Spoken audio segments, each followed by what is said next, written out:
उम्मीद है सभी लोग आ गए। अभी अभी बायो का क्लास छुट्टी होगी, तभी मैं 10 मिनट लेट आता हूँ ताकि बायो के बाद थोड़ा सा तुम लोग 1 नंबर 2 नंबर निपट लो, है ना। तो आज जो है अपन लोगों का मोल कॉन्सेप्ट पे लेक्चर नंबर 2 है, और आज मैं पूजा पाठ करके भी आया हूँ। ऊपर वाले से दुआ है कि आप सभी लोगों का जिसने जैसी मेहनत करी हो उसको वैसा भगवान फल दे, और आपने जो चाहा हो वो आपको मिले। जिस कॉलेज की तमन्ना आपकी हो वो कॉलेज आपको मिले। बस पढ़ते रहिए, अगले 2 महीने लगे रहिए, जुटे रहिए, और बिल्कुल भी हिम्मत हारने की ज़रूरत नहीं है। परेशान सभी लोग हैं, हर स्टूडेंट परेशान है। नीट और जेई का एक एक स्टूडेंट परेशान है, लेकिन उन परेशानियों में जो निकल के सामने आएगा, बस बेटा उसी का सिलेक्शन होना है। इसलिए चलते रहो, पढ़ते रहो, कुछ कुछ पढ़ते रहो। और कल भी मैंने बोला था, मैं आज फिर बोल रहा हूँ, इधर उधर की चीज़ें पढ़ना बिल्कुल बंद कर दो। अपना फोकस अपने नोट्स पर, उस पर्टिकुलर चैप्टर पर जो भी टेस्ट पेपर लिए हैं मैंने उनको लगाना है। अगर क्वेश्चन लगाए कि और लगाने की इच्छा हो तो सीबीएसई या एम्स का अनसॉल्ड लगा सकते हैं, राइट। अच्छा बेटा, मैं आपके 2 मिनट और लेना चाहूँगा, क्योंकि अभी नया नया है सारा मामला, तो बच्चे बड़ा कंफ्यूज हो रहे हैं। देखो एक बात सुन लो, 8934880880 ये व्हाट्सएप नंबर है। इसे आप सेव करिए अपने मोबाइल में, by the name omega online coaching. देखिए बेटा, कोई भी काम करने में थोड़ा धैर्य रखना पड़ता है। अब फटाफट फटाफट फटाफट कुछ नहीं हो जाता है, थोड़ा समय लगता है, भड़बड़ाया नहीं जाता है। आप ये मान लीजिए कि आप जब इस ओमेगा के ऐप को डाउनलोड करेंगे तो एटलीस्ट 30 मिनट का समय लेके करना। 30 मिनट का समय तो लगेगा ना यार, एक ही बार तो लगेगा, ठीक है। अब देखो, आपने जब ये नंबर सेव कर लिया, ठीक है, तो इस नंबर पे आप मैसेज करोगे हेलो। क्या करोगे? हेलो। जब आप ये मैसेज करोगे, ऑटोमेटिक आपके पास यहां से एक लिंक आ जाएगा, व्हाट्सएप नंबर पे एक लिंक आ जाएगा। इसमें 2 लिंक होंगे। नीचे वाला लिंक से आपको ऐप डाउनलोड होगा,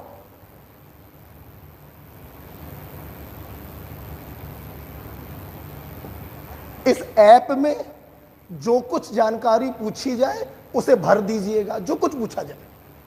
उसके बाद वापस से अपने व्हाट्सएप इसी पर आइएगा और दूसरे लिंक को क्लिक करिएगा। इस दूसरे लिंक में गूगल फॉर्म है, इस गूगल फॉर्म को भरिएगा, इसको सबमिट करिएगा। जैसे ही सबमिट करोगे आपको एक पासवर्ड मिल जाएगा लाइव क्लास का। ओके, मैं 2 मिनट ले रहा हूं क्योंकि बच्चे बहुत परेशान हो रहे हैं। ध्यान दो बेटा, जब आप ऐप डाउनलोड करोगे यहां पर भी आपसे पासवर्ड मांगेगा। वो पासवर्ड आपको खुद बनाना है, वो आपका पासवर्ड है, ऐप का पासवर्ड है, ठीक है। तो यहां पर जो पासवर्ड है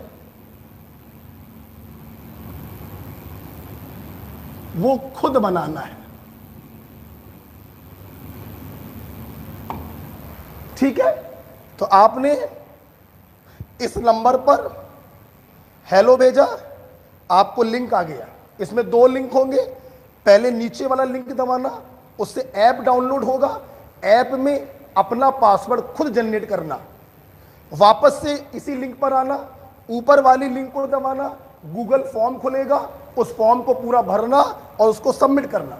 जैसे ही आप सबमिट कर दोगे, कुछ देर बाद आपको लाइव क्लास का ओमेगा कोचिंग की तरफ से पासवर्ड मिल जाएगा, और इस पासवर्ड की हेल्प से आप omega online classes, online coaching में लाइव क्लासेस को देख सकते हैं। उम्मीद है आपको समझ में आ गया। और सुन लो, कोई भी मिस्टेक आपसे हो जाए, ये सब करते समय कोई मिस्टेक हो जाए, मान लो आपसे ऐप की लिंक, ऐप में कुछ मिस्टेक हो गया है, तो आप ऐप लिखकर भेज दो इसी नंबर पे। जैसे ही आप ऐप लिखकर भेजोगे, आपके व्हाट्सएप पर ये वाली लिंक आ जाएगी, ये वाली लिंक आ जाएगी, आप ऐप डाउनलोड कर लो। मान लो फॉर्म भरने में कोई गलती हो गई है, आप इसी नंबर पे फॉर्म लिखकर भेज दो, ये वाली लिंक आ जाएगी। मान लो तुमने सब कुछ कर दिया है, फिर भी पासवर्ड नहीं आ रहा है, तुम इसी नंबर पे पास लिखकर भेज दोगे, तो अगर तुम्हारा फॉर्म सही भरा होगा तो पासवर्ड आ जाएगा, और सही नहीं भरा होगा तो फिर से यही लिंक आपको मिल जाएगी। ठीक, मान लीजिए आपको ओमेगा ऐप पर जो स्टडी मटेरियल है, जो पीडीएफ की फाइल है, जैसे कल मैंने मोल कॉन्सेप्ट की सीट दी थी, वो नहीं ढूंढ पा रहे हो, तो आप इसी नंबर पर पीडीएफ लिखकर मैसेज कर दोगे, खटाक से सारे की सारी पीडीएफ बायो की, फिजिक्स की, केमिस्ट्री की आपके सामने आ जाएगी। ओके, तो आप चाहो तो इसका स्क्रीनशॉट ले लेना और देखना। ठीक है, चलिए आपके 2 मिनट लिए। अब मैं अपनी क्लास आराम से करना, धैर्य के साथ, बड़बड़ाना नहीं, समय लगता है हर काम में। चलो, क्या बेटा, अभी बड़ा शुरुआत है ना, तो 1-2 दिन में थोड़ी परेशानी होती है बच्चों को, परेशान मत होना तुम लोग, ठीक है। अच्छा सुनो बेटा, मैं उम्मीद करता हूं, कल तो पहली क्लास थी, सादा आपको शेड्यूल नहीं मालूम था, आज दूसरी क्लास है। हमारे सभी स्टूडेंट मोल कॉन्सेप्ट और वॉल्यूमेट्रिक के नोट्स अच्छे से पढ़कर आए होंगे, और मैंने जो मोल कॉन्सेप्ट की सीट दी है वो सीट आप लगाकर आए होंगे। फटाफट फटाफट मैं सारे क्वेश्चंस आपको बताने जा रहा हूं, मेरे साथ जुड़िए और इन सवालों का लुत्फ उठाइए, आनंद उठाइए। राइट, आइए, जो कॉन्सेप्ट कल नहीं बताए थे, अब वो कॉन्सेप्ट भी आएंगे आज, तो उनको भी डिस्कस करूंगा। ठीक है, चलो, क्या बेटा, हाँ ठीक है, चलो। क्वेश्चन नंबर 1, क्वेश्चन नंबर 1 मैंने जानबूझकर वॉल्यूमेट्रिक का सवाल डाल दिया था, ताकि एक क्वेश्चन मैं रेडॉक्स टाइट्रेशन पे आपको करा सकूं। द क्वेश्चन इज, हमारे पास एक मिक्सचर है ferrous oxalate, ferric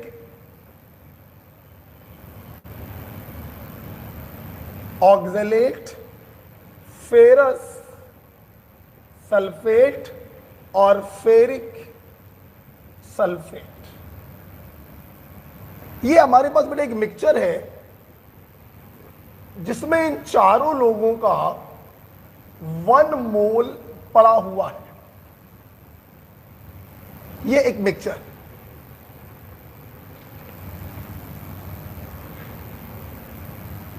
right, this is a mixture.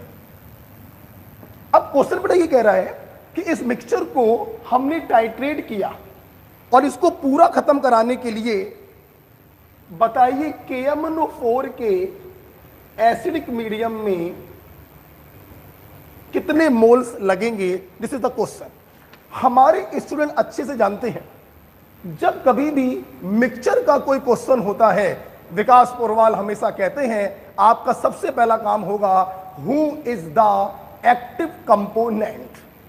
Active component हम उन्हें कहते हैं जो डाले गए रिएजेंट से, डाले गए सब्सटेंस से रिएक्शन करेगा।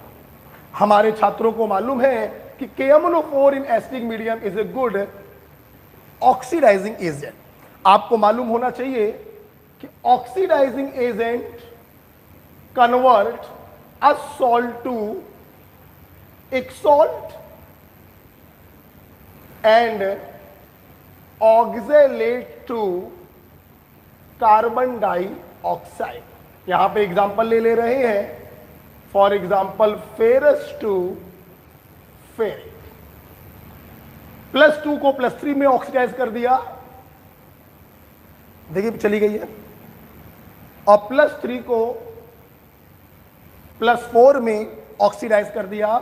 ये ऑक्सीडाइजिंग एजेंट का काम होता है, और भी काम होते हैं, लेकिन मैं क्वेश्चन के अकॉर्डिंग बता रहा हूं।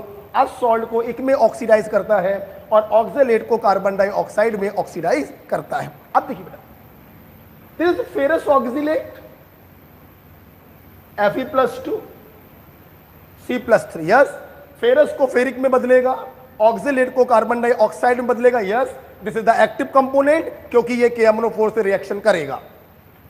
फेरिक ऑक्जेलेट Fe+3, ऑक्जेलेट में कार्बन क्या है, +3, तो फेरिक तो रिएक्शन नहीं करेगा, लेकिन इसमें उपस्थित एक एलिमेंट ऑक्सीडाइज हो सकता है, इसलिए इसको भी हम क्या मानेंगे, एक्टिव कंपोनेंट मानेंगे। फेरस सल्फेट, फेरस को फेरिक में ऑक्सीडाइज करेगा, this is also the active component. लेकिन यहां पर देखिए फेरिक है और फेरिक को फर्दर ऑक्सीडाइज नहीं कराया जा सकता है, तो ये हमारे किसी काम का नहीं है। हमारे काम का ये है और ये। मतलब जब आप KMnO4 को डालेंगे तो इसके ग्राम इक्विवेलेंट इन तीनों के ग्राम इक्विवेलेंट के समेशन के बराबर होगा, और यही होता है ग्राम इक्विवेलेंट प्रिंसिपल। जब दो लोग एक दूसरे को 100% खत्म करते हैं तो उन दोनों के ग्राम इक्विवेलेंट हम आपस में बराबर कर देते हैं, इसलिए हम लिखेंगे gram equivalent of ferrous oxalate plus gram equivalent of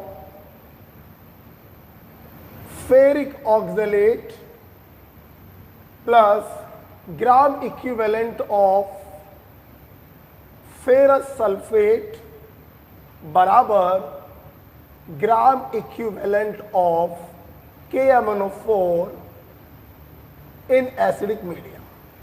okay, जो स्टूडेंट मुझसे पढ़े हुए हैं, जिन्होंने मुझसे वॉल्यूमेट्रिक प्रिंसिपल पढ़ा है, उन्हें मालूम है कि ग्राम इक्विवेलेंट निकालने के 5 रास्ते होते हैं। कितने रास्ते होते हैं? 5 रास्ते होते हैं। जो हमसे पढ़े हैं वो अपने मन में उन 5 रास्तों को रिवाइज करें। मैं यहां पर सिर्फ एक रास्ते को बता रहा हूं। जब किसी के मोल दिए जाते हैं तो ग्राम इक्विवेलेंट बराबर होता है mole into valence factor. Okay, तो अपन को क्या करना है, इन सभी के मोल्स में इनके वैलेंस फैक्टर से मल्टीप्लाई कर देना है। कुछ टीचर्स वैलेंस फैक्टर को n फैक्टर के नाम से भी जानते हैं। इन सभी के मोल्स को इनके वैलेंस फैक्टर से मल्टीप्लाई करेंगे और आपका आंसर आपके सामने होगा। अब कुछ बच्चे सोच रहे होंगे कि सर हम इनका वैलेंस फैक्टर कैसे निकालें, तो मेरे स्टूडेंट जानते हैं, ये मेरी ट्रिक है, और इस ट्रिक को मैं आपके सामने ला रहा हूं कि ऑक्सीडाइजिंग एजेंट और रेड्यूसिंग एजेंट का वैलेंस फैक्टर कैसे निकालते हैं। किताबी भाषा का इस्तेमाल मत करिए, पोरवाल टेक्निक लगाइए। Simple change in oxidation number multiplied by IC। अब जिन बच्चों ने मुझसे नहीं पढ़ा है वो सोच रहे होंगे सर ये IC क्या होता है। IC का मतलब होता है इनर कॉफिशिएंट। फॉर एग्जाम्पल मैंने आपको किसी रिएक्शन में ऐसे लिखा मिला है, मान लीजिए, तो दिस इज बैलेंसिंग कॉफिशिएंट या outer coefficient and this is inner coefficient. तो जब भी किसी का वैलेंस फैक्टर हम लोग निकालेंगे तो simple change in oxidation number multiplied by IC करेंगे, राइट। फॉर एग्जांपल आइए बेटा पहले देखते हैं फेरस ऑक्जेलेट को। फेरस ऑक्जेलेट को KMnO4 बदल देगा फेरिक में और कार्बन डाइऑक्साइड में। सब ध्यान से देखेंगे बेटा, सब लोग, जगह कम पड़ रही है, छोटा छोटा लिखूंगा। अब ये भी ऑक्सीडाइज हो रहा, तो दोनों का वैलेंस फैक्टर हम इस टेक्निक से निकालेंगे और दोनों को ऐड कर देंगे तो इस कंपाउंड का वैलेंस फैक्टर आ जाएगा। फॉर एग्जांपल आयरन के रेस्पेक्ट में वैलेंस फैक्टर क्या होगा, simple change multiplied by IC 1। Okay, जगह नहीं है, ऐसे कर रहा हूं। कार्बन के केस में देखो, सिंपल चेंज आया 1 का, आईसी कितना है 2, तो F1 आ गया 1, F2 आ गया 2, दोनों को जोड़ दो तो इसका वैलेंस फैक्टर आ गया 3। M right. एक एग्जांपल मैं और करा दे रहा हूं, जगह का दिक्कत है। ये रब कर दूं, ये रब कर दे रहा हूं, ये रब कर दे रहा हूं बेटा। एक क्वेश्चन और करा दे रहे हैं। जब मान लो हमने आपको दे दिया फेरिक ऑक्सलेट,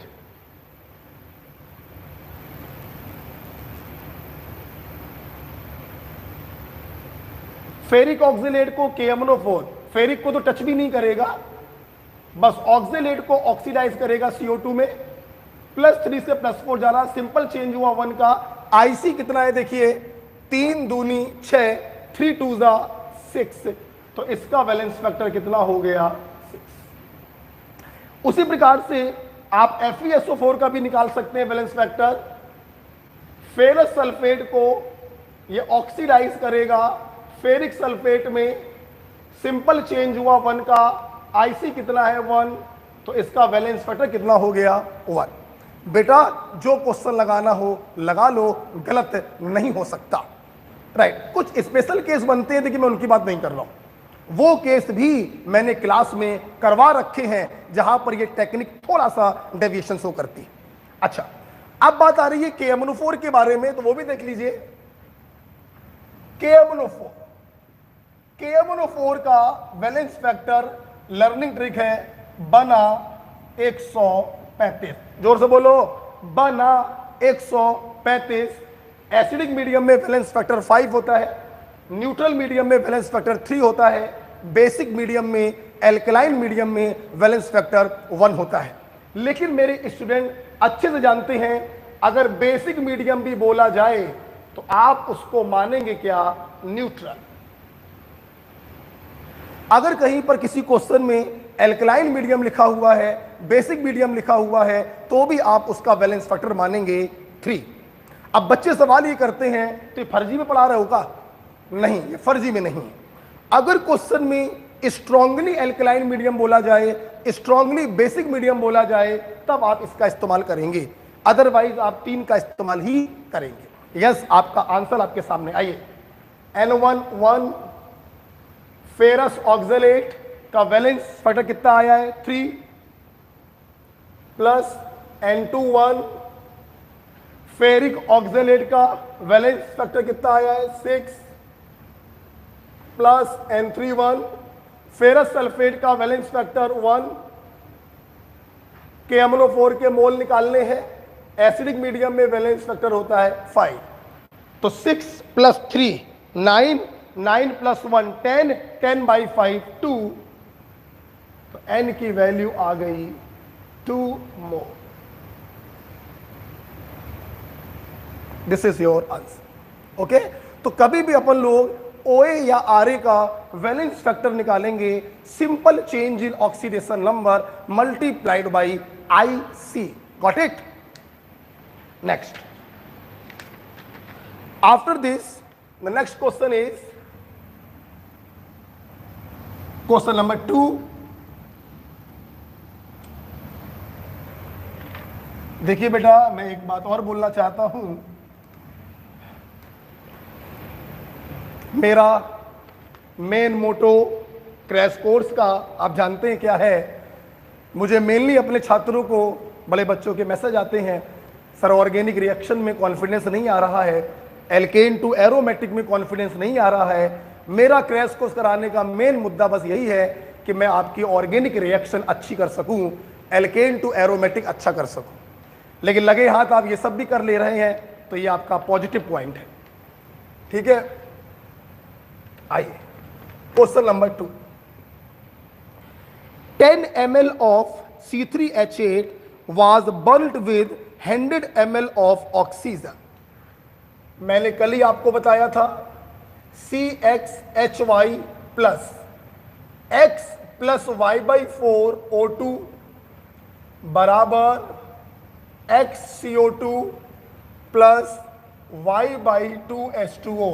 ये मेरे किसी काम का नहीं होता है क्योंकि ये लिक्विड माना जाता है जब तक कि एग्जामिनर खुद ना बोल दे वेपर फेज। ओके, आपके पास क्या है, आपके पास 10 ml प्रोपेन है जिसको हम जला रहे हैं 100 ml ऑक्सीजन के साथ। क्वेश्चन पूछा है the volume of O2 remain,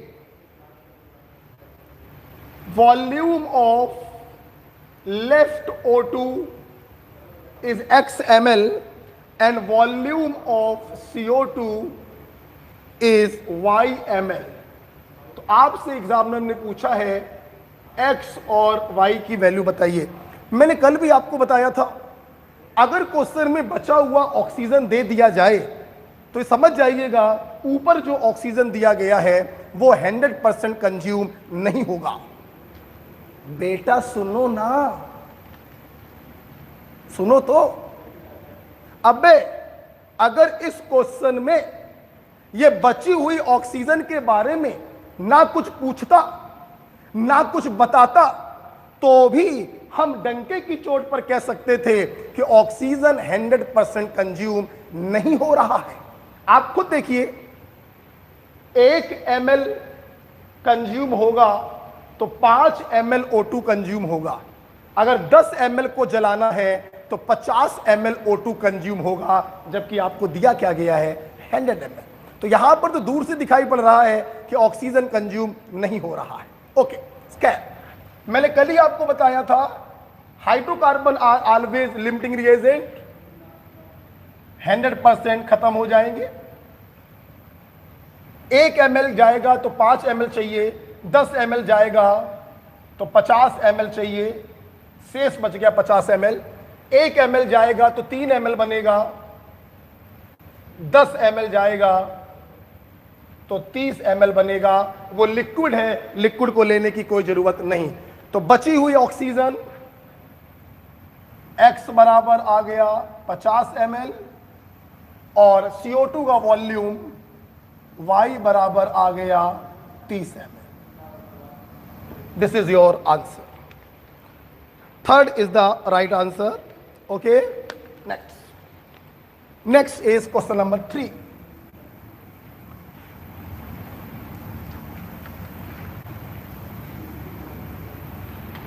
एक बहुत ही सिंपल सा क्वेश्चन था। अभी अच्छे क्वेश्चन इसी सीट में मैंने डाल रखे हैं एडियोमेट्री के ऊपर। ध्यान रखिए बेटा, मैंने उन क्वेश्चनों को क्रैश कोर्स में नहीं लिया है जो क्वेश्चन आप दसियों बार लगा चुके हो, जो आपकी आत्मा में शामिल है। मैं इस क्रैश कोर्स में उन पॉइंटों को डिस्कस करूंगा जिसमें आप कंफ्यूज रहते हैं, उन क्वेश्चनों को डिस्कस करूंगा जिसमें आपको डर लगता है। हाँ, ऑर्गेनिक जब पढ़ाऊंगा एल्केन टू एरोमेटिक तो वहां पर पूरा डिस्कशन करने का मेरा प्रयास रहेगा। Okay, next question number 3।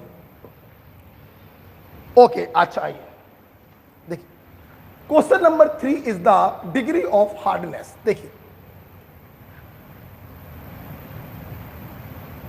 Okay, देखिए आप लोग को मालूम है हार्ड वाटर क्यों होते हैं? कैल्शियम और मैग्नीशियम के जो बाइकार्बोनेट हैं, सल्फेट है, इनके कारण पानी हार्ड हो जाता है। तो सवाल ये उठ रहा है पानी कितना हार्ड है?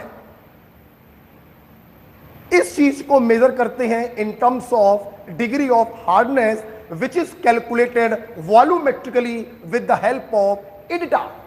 इडिटा is a hexadentate, is a chelating ligand. Hardness of water को मेजर करने के लिए हम इडिटा का इस्तेमाल करते हैं।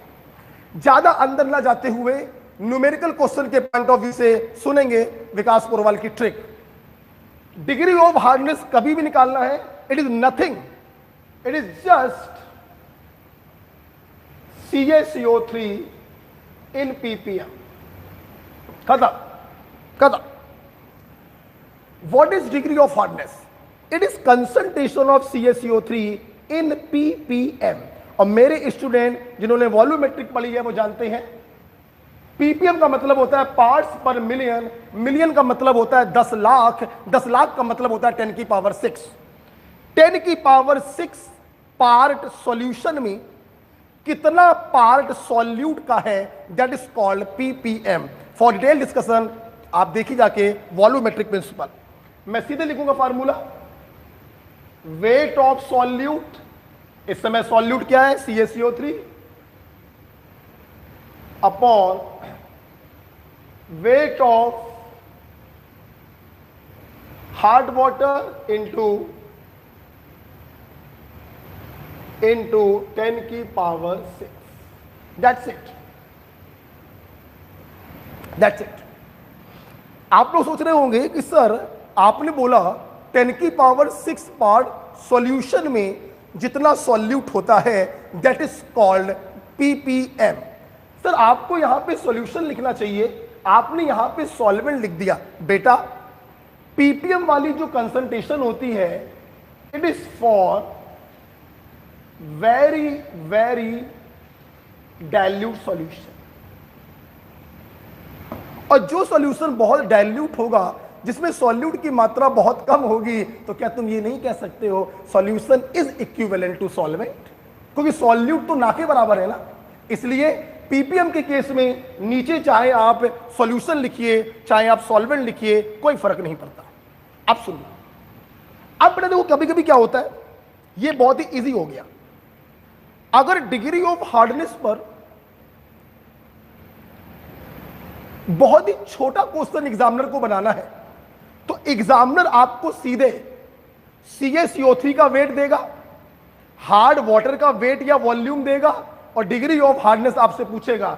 दन्न से रखो, दन्न से रखो, दन्न से आंसर आएगा. जब एग्जामिनर को बदतमीजी करनी होती है तो वो क्या करता है, CaCO3 का वेट आपको नहीं बताएगा. अगर वेट आपको नहीं बताया जाएगा तो आप पीपीएम में कंसंट्रेशन नहीं निकाल पाएंगे, और कंसंट्रेशन नहीं निकाल पाएंगे तो डिग्री ऑफ हार्डनेस आपको नहीं मालूम होगा. सुनिए पोरवाल ट्रिक. एक ट्रिक तो ये हो गई. चलो यार इसको ट्रिक का नाम नहीं देते, चल भाई नहीं देते. अब ये जरा देखिए trick. Weight of CaCO3 in gram.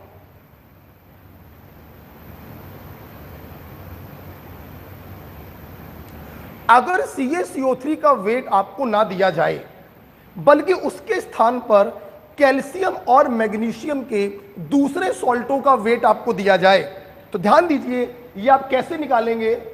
Direct Porwal formula, 10 की power 2 into moles of calcium salt जो आपको एग्जामिनर ने दिया है, plus moles of magnesium salt. आप डायरेक्ट इस ट्रिक का इस्तेमाल करेंगे, डायरेक्ट आपको CaCO3 का वेट पता चल जाएगा, और इस वेट को यहां पे रख देंगे तो डिग्री ऑफ हार्डनेस पता चल जाएगा. अब हमारे बच्चे सोच रहे होंगे सर यहां पे 10 की पावर 2 कैसे आया. एक्चुअली बेटा CaCO3 का मॉलिक्यूलर वेट होता है 100, इसलिए यहां पर आता है 10 की पावर 2. बेटा जो सवाल लगाना हो डिग्री ऑफ हार्डनेस पर लगा लीजिएगा, इसी से सॉल्व होगा. राइट. आई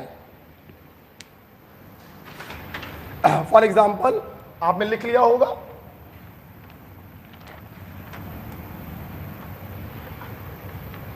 जैसे क्वेश्चन नंबर 3 में कह रहा था हमारे पास हार्ड वाटर है 100 ml.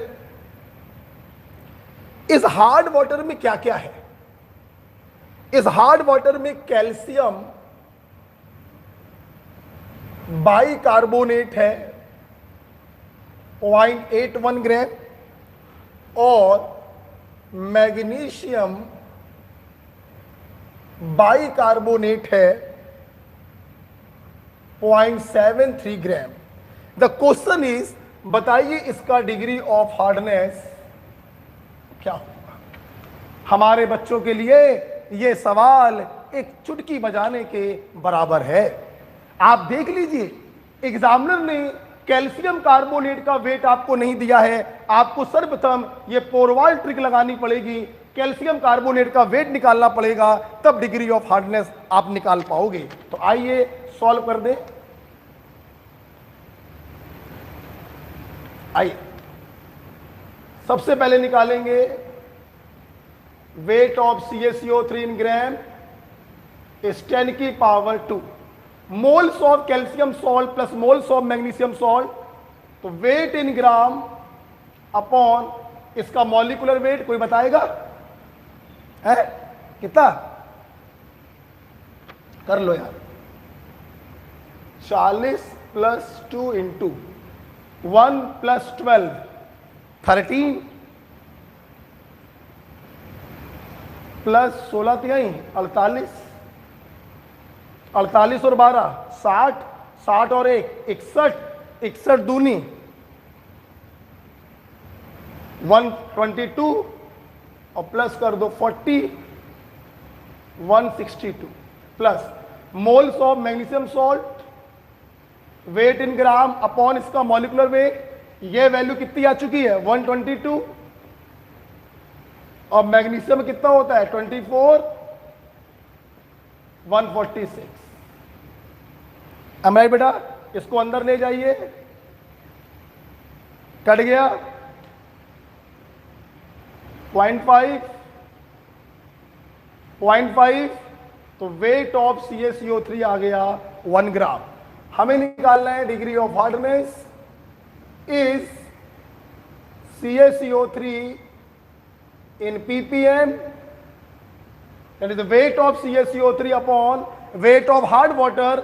आपको वॉल्यूम दिया गया है, आपको मालूम होना चाहिए वाटर का डेंसिटी होता है 1 ग्राम पर ml, तो 100 में 1 से मल्टीप्लाई कर दीजिए तो वाटर का वेट आ गया इंटू 10 की पावर 6।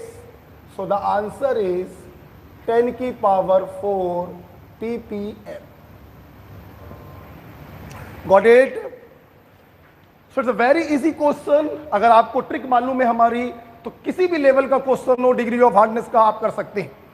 हमारे छात्रों ने हमसे एक क्वेश्चन डिग्री ऑफ हार्डनेस पर और समझ रखा है, एक और क्वेश्चन हम कॉपी पे कराते हैं, वो कॉपी पर आप जाकर देखिएगा। राइट, नेक्स्ट क्वेश्चन नंबर 4 लिख लीजिए। किसी बच्चे को, चूंकि कमेंट ऑफ है, मैं चाहूंगा कुछ बच्चे मेरे व्हाट्सएप नंबर पे बोलें स्पीड मेरी तेज है, स्लो है या सही है। Okay, fast, slow, okay, please मुझे जरा व्हाट्सएप करें तो मैं उसी हिसाब से अपनी स्पीड मेंटेन कर लूं।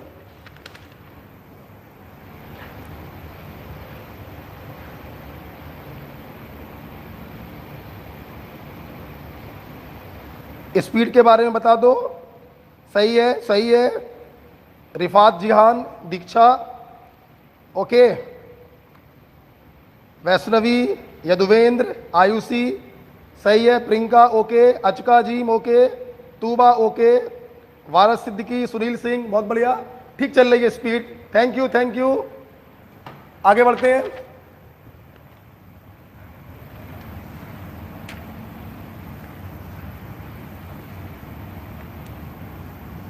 Next, the next question is, for the reaction N2 plus 3H2 is equal to twice NH3, this is the Haber's process। and मेरे स्टूडेंट ने 5th ग्रुप का वीडियो देख रखा होगा। हैबर प्रोसेस में iron work as catalyst and molybdenum work as promoter, and this is the exothermic process. मैं कई बार बता चुका हूं, अगर स्टेट मेंशन नहीं है तो वो गैसियस स्टेट होता है। राइट, सवाल पूछा है, इनमें से किसमें हाइड्रोजन लिमिटिंग रिएजेंट के तरह काम करेगा? लिमिटिंग रिएजेंट के तरह काम करेगा। आइए, पहला ऑप्शन है नाइट्रोजन है 56 ग्राम, हाइड्रोजन है 10 ग्राम। ओ हो माय गॉड, आप जानते हैं हमारे मोल कॉन्सेप्ट, हमारे केमिकल इक्विलिब्रियम, इन सब चैप्टरों में वेट एट से कोई काम नहीं होता। हमें सर्वप्रथम अपने मोल को निकालना पड़ता है।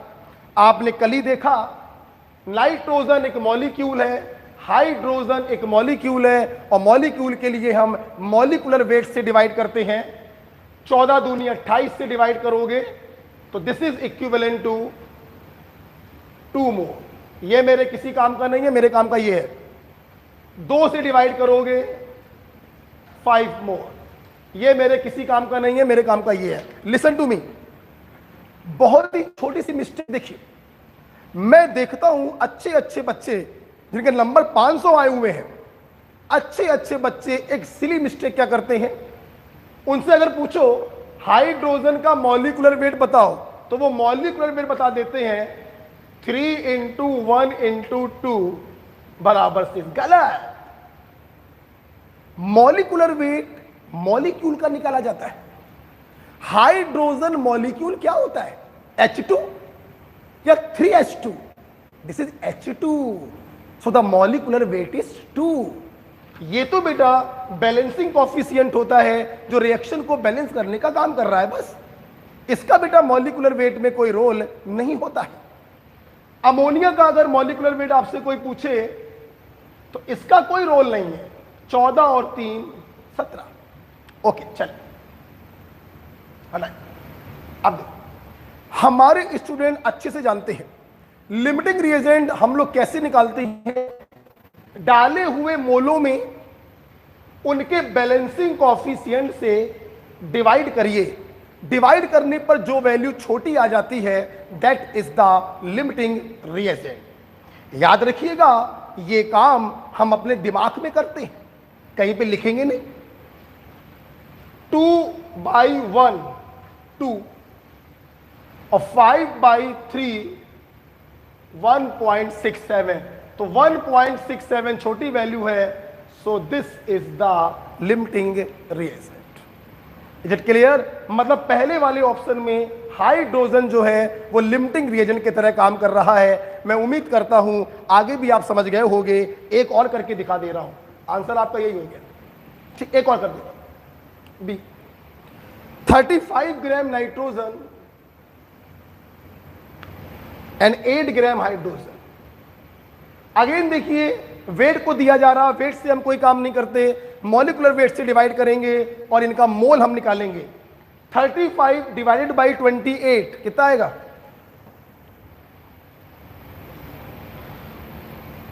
35 डिवाइडेड बाई 28 1.25। ये किसी काम का नहीं है। 8 डिवाइडेड बाई 2 4। अब निकालिए limiting. 1.25 upon 1 1.25, 4/3 1.33। Now the limiting reagent is nitrogen. So इसी प्रकार से सी करिएगा, इसी प्रकार से डी करिएगा, आपका आंसर क्या होगा? ए। राइट। अच्छा, अब हमारे स्टूडेंट, ये छोटी सी बात है, मैं इसको डिस्कस नहीं करना चाहूंगा कि लिमिटिंग रिएजेंट वो रिएक्टेंट होता है जो 100% कंज्यूम हो जाता है, रिएक्शन के अंत में बिल्कुल भी शेष नहीं बचता। पॉइंट नंबर 2, लिमिटिंग रिएजेंट वो रिएक्टेंट होता है जो ये डिसाइड करता है कि प्रोडक्ट कितना बनेगा और दूसरा रिएक्टेंट कितना बचेगा। मैं डिस्कस नहीं करूंगा, आराम से नोट्स में जाकर आप पढ़िए। ओके, क्वेश्चन नंबर 4 के बाद क्वेश्चन नंबर 5। जब तक मैं रब कर रहा हूं आप बताएंगे। मोल कॉन्सेप्ट में लिमिटिंग रिएजेंट निकालने के लिए हमें रिएक्टेंट के मोल्स की जरूरत पड़ती है। उन मोल्स में उनके बैलेंसिंग कॉफिशिएंट से हम डिवाइड करते हैं और डिवाइड करने पर जो वैल्यू निकल कर आती है उसे चेक करते हैं। जो वैल्यू छोटी होती है वही वाला रिएक्टेंट लिमिटिंग रिएजेंट की तरह काम करता है। Okay, question number 5। सवाल है, हमारे पास एक ऑर्गेनिक कंपाउंड है, कार्बन, हाइड्रोजन और नाइट्रोजन से मिलकर बना है। मान लिया उस ऑर्गेनिक कंपाउंड में x ग्राम एटम कार्बन के हैं, y ग्राम एटम हाइड्रोजन के हैं और z ग्राम एटम नाइट्रोजन के हैं। 1 वॉल्यूम। आप जानते हैं बेटा, आपको याद होगा मोल कॉन्सेप्ट में मैंने एक रूल नंबर 11 लिखवाया था। अब हो सकता है तो याद नहीं है रूल नंबर 11 था या 10 था। मोल कॉन्सेप्ट की जान था वो रूल जिस पर मैंने दसियों सवाल कॉपी पे करवाए थे, और इस पेपर में भी लगभग 3 से 4 सवाल उसी कॉन्सेप्ट पर मैंने दिए हैं। और वो पॉइंट था, in a molecule atoms are present in their molar ratio, not in their weight ratio. जैसे ये मॉलिक्यूल आपसे क्या कहना चाह रहा है, कभी भी मॉलिक्यूल के अंदर आपको घुसना हो, मैंने क्या बोला, बोलो जहां बैठे हो बोलो, कभी भी मॉलिक्यूल के अंदर आपको घुसना हो तो याद रखिएगा rule number 11, in a molecule atoms are present in their molar ratio, not in weight ratio. ये मॉलिक्यूल चीख चीख कर आपसे कह रहा है कि my lord, 1 mole of this molecule have X gram atom of carbon, Y gram atom of hydrogen and Z gram atom of nitrogen। हमारे बच्चे जानते हैं एटमों के मोल को हम ग्राम एटम के नाम से जानते हैं। क्लियर? सवाल बेटा ये हो रहा, हमने इसको जलाया, जलाने पे क्या हुआ, कार्बन डाइऑक्साइड गैस 2 वॉल्यूम प्राप्त हुई, वाटर वेपर, देख लीजिए एग्जामिनर ने वेपर बोल दिया है, डील करना पड़ेगा, 3.5 वॉल्यूम, और नाइट्रोजन गैस प्राप्त हुई 0.5 वॉल्यूम। बताइए इसका फार्मूला क्या होगा। आइए, इस क्वेश्चन को मैंने थोड़ा सा कल ही आपको समझा दिया था। पूरा का पूरा कार्बन CO2 के रूप में बाहर चला गया, जितना कार्बन इसके अंदर होगा उतना ही कार्बन इसके अंदर होगा। कहने का मतलब जितने ग्राम एटम कार्बन के इसके अंदर होंगे उतने ही ग्राम एटम कार्बन के इसके अंदर होंगे, जितने ग्राम एटम हाइड्रोजन के इसके अंदर होंगे उतने ही ग्राम एटम हाइड्रोजन के इसके अंदर होंगे, जितने ग्राम एटम नाइट्रोजन के इसके अंदर होंगे उतने ही ग्राम एटम नाइट्रोजन के इसके अंदर होंगे। राइट? देखिए बेटा, एक वॉल्यूम में x ग्राम एटम कार्बन है, वॉल्यूम आपने एक ही ले रखा है, यहां पर एक वॉल्यूम में 1 ग्राम एटम कार्बन है, तो 2 वॉल्यूम में 2 ग्राम एटम कार्बन होगा। ये दोनों वैल्यू आपस में बराबर होंगी, x बराबर 2। राइट? एक वॉल्यूम में y ग्राम एटम हाइड्रोजन है, एक ही वॉल्यूम दिया गया,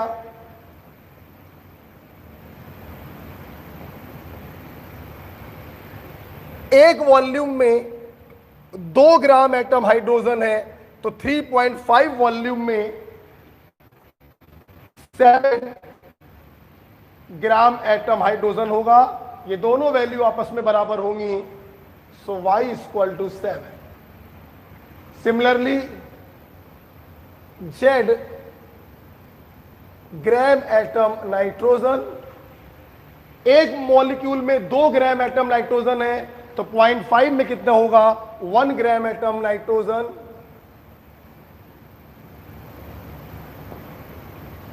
बराबर कर दीजिए, Z की वैल्यू आ गई 1।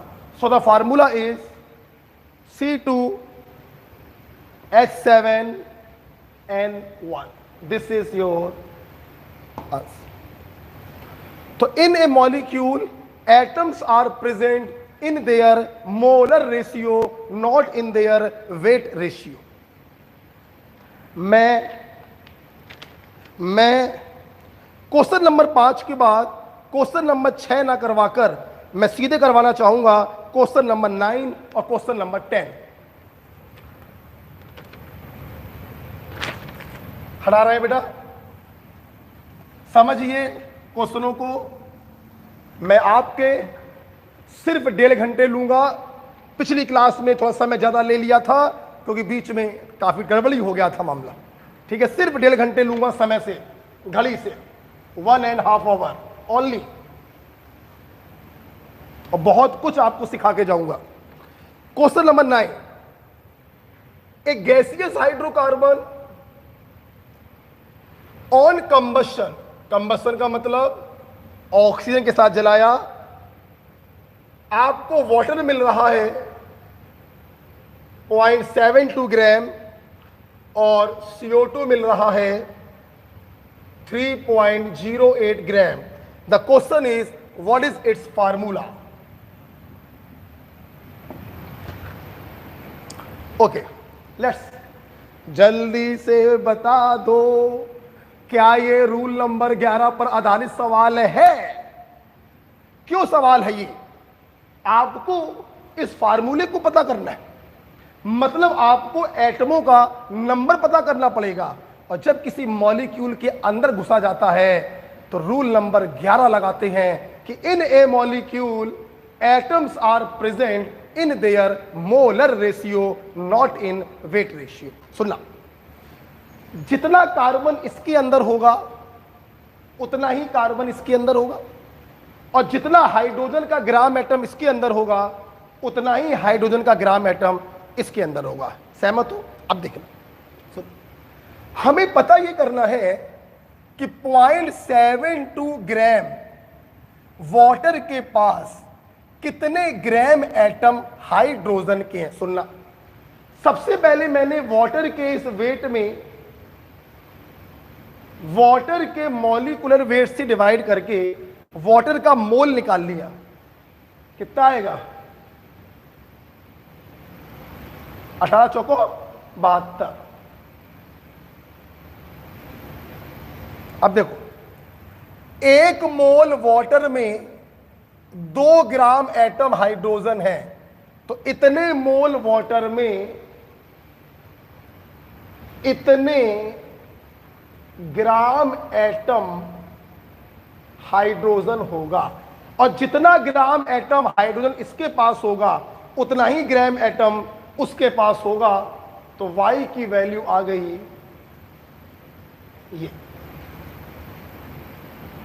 राइट। इसके वेट में इसके मॉलिक्यूलर वेट से डिवाइड करेंगे, इसका मोल आएगा मेरे ख्याल से, मुझे नहीं मालूम है, करिए बेटा। मैं कैलकुलेटर का इस्तेमाल सिर्फ इसलिए कर लेता हूं समय बचे, आप कभी भी कैलकुलेटर का इस्तेमाल नहीं करेंगे। It is 7 × 10⁻⁻²। 1 मोल CO2 में 1 ग्राम एटम कार्बन है, तो इतने मोल CO2 में इतने ग्राम एटम कार्बन होगा। तो यहां से x की वैल्यू आ गई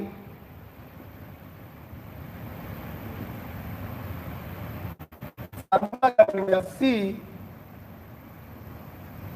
H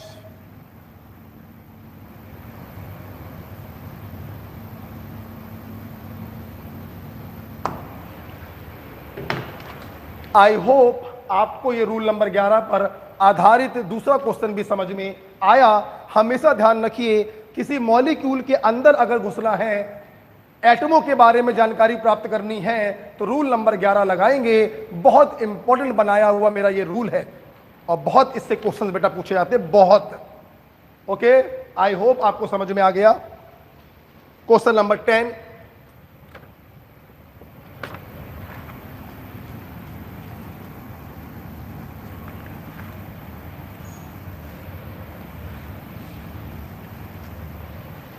आज आप लोगों को एक काम और करना है। देखिए, चूंकि आप लोग बड़ा सामने नहीं हो तो आंखों से आंखें नहीं मिल पा रही हैं, आपसे हम पूछ नहीं पाते हैं कुछ भी। आज एक काम आपको ये करना है कि कमेंट बॉक्स में, सब ओपन है कमेंट बॉक्स, जब ये क्लास ख़त्म हो जाएगी तो उसमें बताइएगा कि ये जो हमने न्यूमेरिकल चैप्टर को 2-2 दिन दिए हैं, एक दिन थ्योरी एक दिन क्वेश्चन, ये आपको कैसा लग रहा है, आप कैसा फील कर रहे हैं, आपको इससे बेनिफिट हो रहा है, ज़्यादा हो रहा है कि आपको ये खराब लग रहा है, आप जरूर बताइएगा। ठीक है। Question number 10, how many mole of magnesium phosphate, magnesium phosphate, कह रहे मैग्नीशियम फॉस्फेट के कितने मोल के पास 0.25 मोल ऑक्सीजन एटम होगा। अरे जल्दी से बता दो, क्या मॉलिक्यूल के अंदर घुसना है? अगर अंदर घुसना है तो रूल नंबर 11 लगाना पड़ेगा। देखो ये मॉलिक्यूल चिल्ला चिल्ला के आपसे कह रहा है कि जज साहब मैं बेकसूर हूं, सामने होते तो बड़ा मजा आता। खैर अब क्यों बेकसूर हो ये नहीं बताएंगे। तो 1 मोल इस मॉलिक्यूल के अंदर 3 ग्राम एटम मैग्नीशियम का है, 2 ग्राम एटम फास्फोरस का है, 8 ग्राम एटम ऑक्सीजन का है। चर्चा ऑक्सीजन को लेके की जा रही है तो हम भी चर्चा ऑक्सीजन को लेके करेंगे कि 8 ग्राम एटम ऑक्सीजन प्रेजेंट है 1 मोल मैग्नीशियम फॉस्फेट में।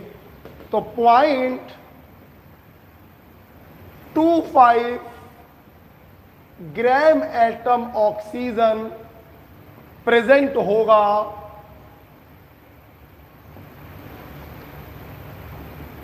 इतने मोल मैग्नीशियम फॉस्फेट में। सॉल्व कर लो, 8 तिहाई 24, 1 8 1 कम 8।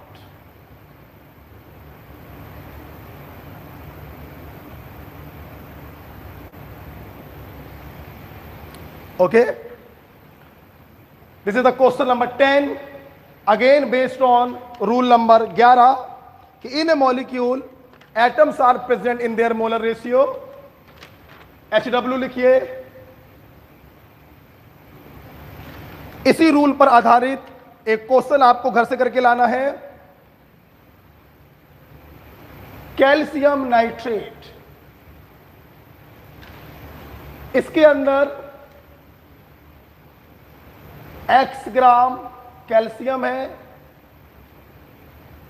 Y ग्राम ऑक्सीजन है। Find relation between X and Y। ये को HW है और इस HW को आप मेरे व्हाट्सएप नंबर पे सेंड करिए आपका आंसर क्या आ रहा है। अभी नहीं, क्लास के बाद। बेटा रूल नंबर 11 पर ही, रूल नंबर 11 पर देखिए 3 सवाल हो चुके हैं, 5, 9, 10। एक क्वेश्चन और है रूल नंबर 11 पर, क्वेश्चन नंबर 7। क्वेश्चन नंबर 7 भी रूल नंबर 11 पर ही आधारित है, करेंगे। एक मॉलिक्यूल है जिसके अंदर जिंक है 9.81 ग्राम, क्रोमियम है 1.8 इंटू 10 की पावर 23 एटम्स। मनोज थोड़ा चाय पिला बेटा, कहीं सरदर्द कर रहा है बहुत तेज। और ऑक्सीजन है 0.6 ग्राम एटम।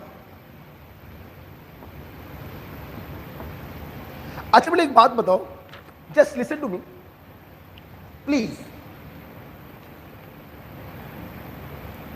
आपके क्वेश्चनों में बोला है 0.6 मोल ऑफ ऑक्सीजन एटम, तो मुझे इतना बता दो कि मैं इसको ग्राम एटम क्यों लिख रहा हूं, ग्राम मोल क्यों नहीं लिख रहा हूं? क्योंकि एग्जामिनर ने साफ साफ बोल दिया 0.6 मोल ऑफ ऑक्सीजन एटम, मतलब एटम का मोल दिया है, मतलब ग्राम एटम दिया है। अब देखना, एक सीधा सा जवाब है बेटा, इस मॉलिक्यूल का फार्मूला जो कुछ भी हो, ZnA CrBOC, आपको मालूम है ये सब क्या है? ये सब इनके ग्राम एटम ही तो है, क्योंकि किसी मॉलिक्यूल के अंदर जो एटम होते हैं वो ग्राम एटम मोलर रेशियो में होते हैं, वेट या नंबर के रेशियो में नहीं होते। तो आप देखिए, अगर मुझे जिंक का ग्राम एटम पता चल जाए तो A की वैल्यू आ गई, क्रोमियम का ग्राम एटम पता चल जाए तो B की वैल्यू आ गई, और इसका तो ग्राम एटम मालूम ही है, C की वैल्यू तो 0.6 हो जाएगी। तो A और B निकालना है। आइए, weight divided by atomic weight 65.5 divide करिए 9.81 divided by 65.5, it is 0.15 gram atom. Number दिया है, कल ही मैंने पढ़ाया, divided by Avogadro number, so it is 0.3 gram atom, और उसका तो ग्राम एटम आपको दिया ही गया है। So the answer is Zn 0.15, Cr 0.3, O 0.6। 15 एकम 15, 15 दूनी 30, 15 चौको 60, Zn Cr2O4।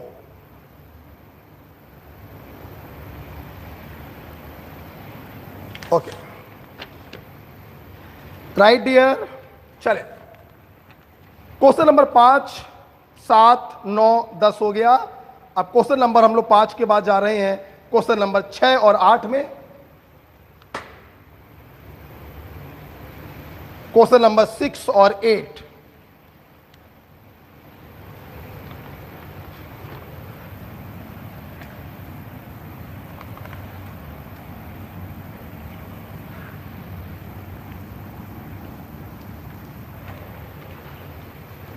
Question number 6. The average molecular mass of a mixture of gas. Okay, let's watch. Let's watch. बताए, देखो, मान लो गैस 1 और गैस 2 का ये मिक्सचर है। इसमें गैस 1 के N1 मोल है और गैस 1 का मॉलिक्यूलर वेट है M1। गैस 2 के N2 मोल है और गैस 2 का मॉलिक्यूलर वेट है M2। और आपसे क्वेश्चन पूछा गया मॉलिक्यूलर वेट और मिक्सचर बताइए। जो छात्र हमसे पढ़े हैं वो अच्छे से जानते हैं, molecular weight of a gaseous mixture is equal to M1 N1 plus M2 N2 upon N1 plus N2।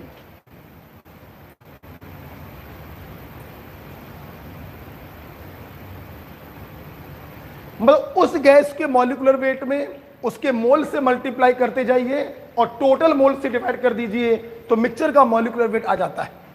ध्यान दें सब लोग बेटा। या इस टोटल मोल को हम इंडिविजुअली डिवाइड कर दें।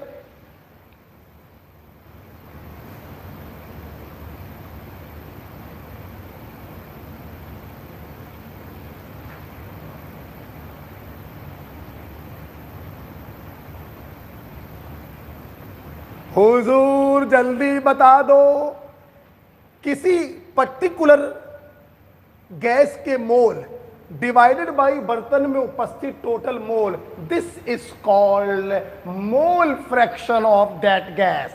यस, आप इस फार्मूले को देखिए ऐसे भी लिख सकते हैं कि molecular weight of first gas into mole fraction of first gas plus molecular weight of second gas into mole fraction of second gas, ये फार्मूला भी आपको लिखा मिल सकता है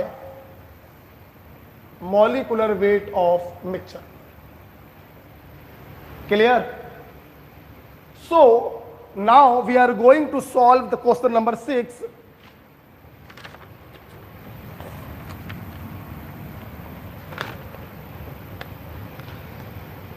क्या सवाल है? एक बर्तन है जिसमें नाइट्रोजन गैस और कार्बन डाइऑक्साइड गैस है।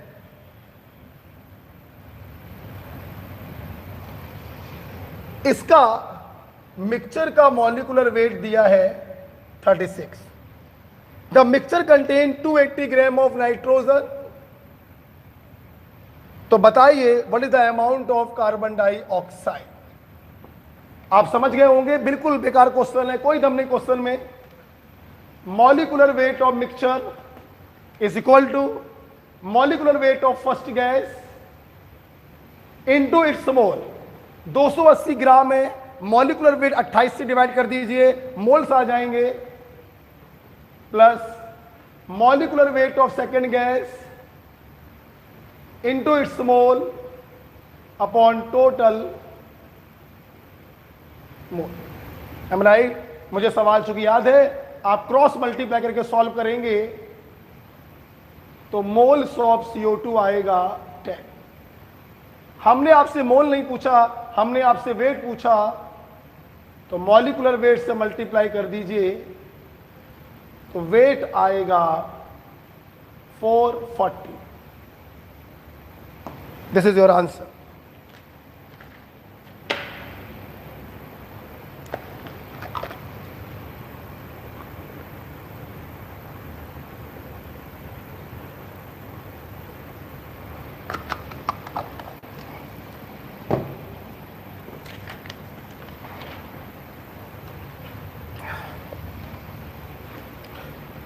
यस, अभी 20 मिनट बाकी है हमारे पास।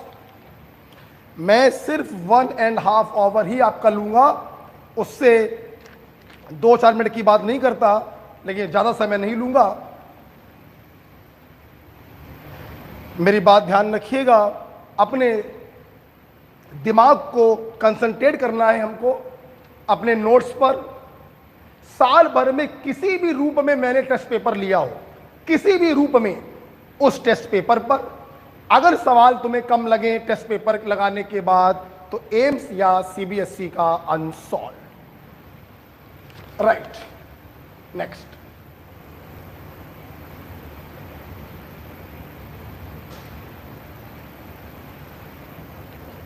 बायो की क्लास 6:30 पर छूटती है, इसीलिए बेटा हम 5 या 10 मिनट बाद आते हैं। Question number 8। सवाल बेटा कह रहा है, एक मॉलिक्यूल AB2 है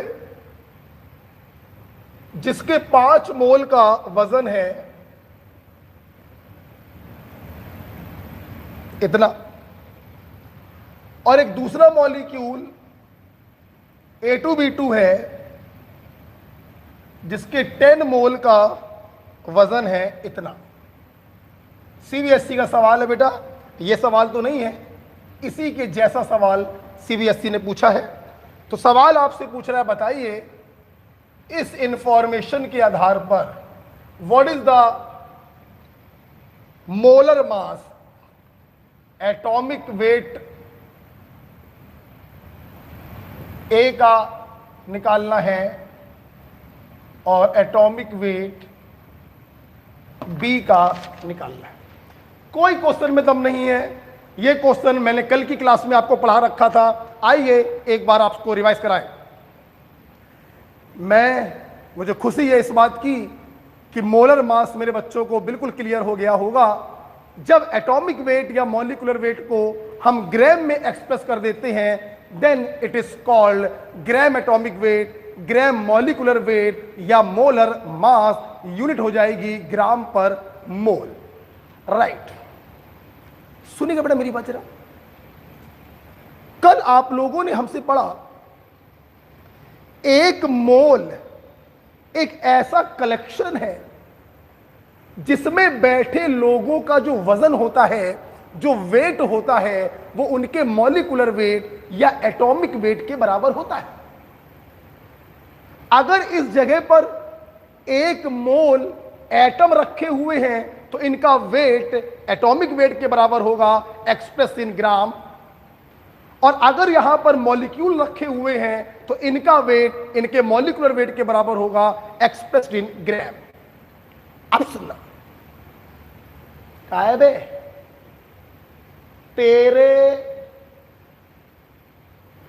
5 मोल का वजन दिया है, अगर तेरे 1 मोल का मैं वजन निकाल लूं तो वो इसका क्या कहलाएगा? मोलर मास, बोले तो मॉलिक्यूलर मास।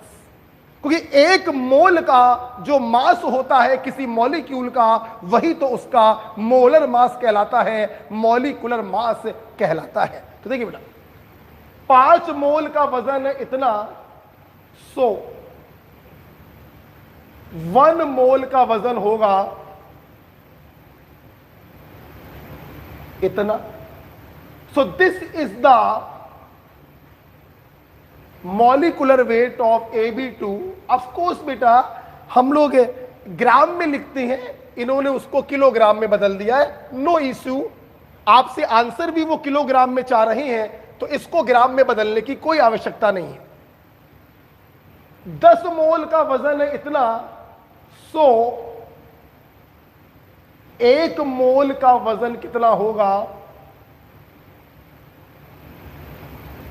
और 1 मोल का जो वजन होता है वो उस मॉलिक्यूल का मॉलिक्यूलर वेट कहलाता है।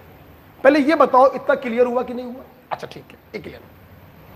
अब जरा एक दूसरा पहलू देखो, किसी मॉलिक्यूल का मॉलिक्यूलर वेट निकालने का एक तरीका यह भी तो होता है कि उसके अंदर जो एटम उपस्थित है आप उनके एटॉमिक वेट को ऐड कर दो, तो भी तो उस मॉलिक्यूल का मॉलिक्यूलर वेट आ जाता है।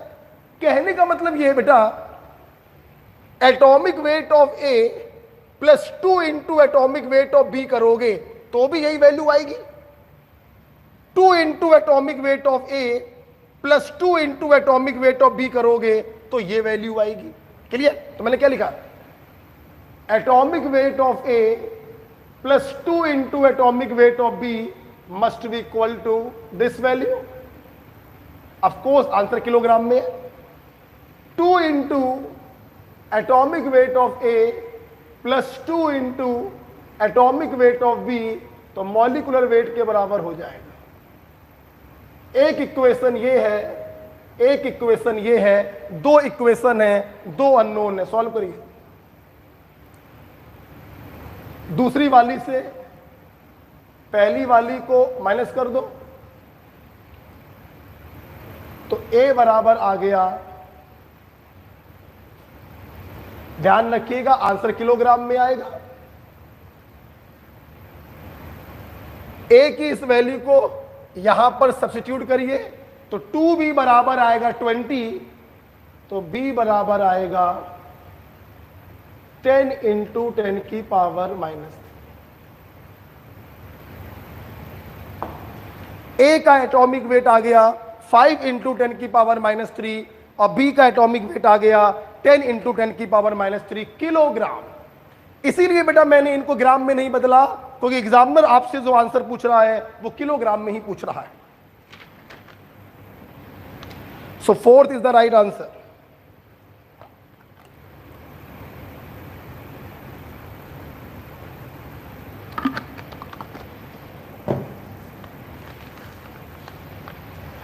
तो देखिए बेटा कैसे, कितना खूबसूरत सवाल था। आप जरा इसकी ब्यूटी देखिए क्वेश्चन की, just like to Katrina Kaif. हमने मोल कॉन्सेप्ट की हेल्प से इसका मॉलिक्यूलर वेट निकाला और मॉलिक्यूलर वेट बराबर कर दिया summation of atomic weight. 2 equation बन गई, 2 अननोन थे, हमारा आंसर हमारे सामने आ गया। कल ही मैंने आपको पढ़ाया था 1 मोल का जो वेट होता है वो एटॉमिक वेट अगर एटम है और मॉलिक्यूलर वेट अगर मॉलिक्यूल है होता है। ओके, क्वेश्चन नंबर 11, चलिए लास्ट में करा देंगे, पहले दूसरे क्वेश्चन करा दें, फिर लास्ट में 11 वाले को आराम से समय दे देंगे।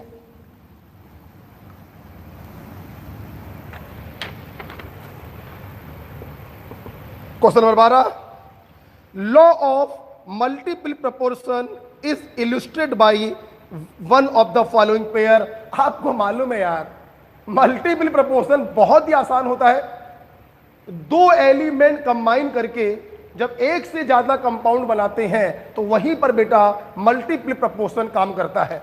आप देखिए जरा, पहले वाले फार्मूले में ऑप्शन में 3 लोग हैं, nitrogen, hydrogen, oxygen, multiple proportion हो ही नहीं सकता। दूसरे वाले में भी 3 लोग हैं, sodium, sulphur, oxygen, multiple proportion नहीं हो सकता। तीसरे वाले में भी 3 लोग हैं, बेरिलियम, ऑक्सीजन और क्लोरीन, मल्टीपल प्रोपोर्शन नहीं हो सकता। चौथे वाले में सिर्फ 2 लोग हैं, एन और oxygen. So the right answer is 4। Clear? आइए, सारे सवाल अच्छे हैं, 11, 13, 14, 15, ये सारे चारों सवाल अच्छे हैं। हो गया बराबर? नेक्स्ट क्वेश्चन नंबर 13,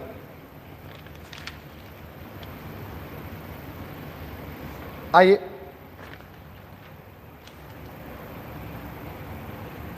बताएं बेटा, तैयार हो? समय चाहिए रिलैक्स करने के लिए, रिलैक्स हो जाओ।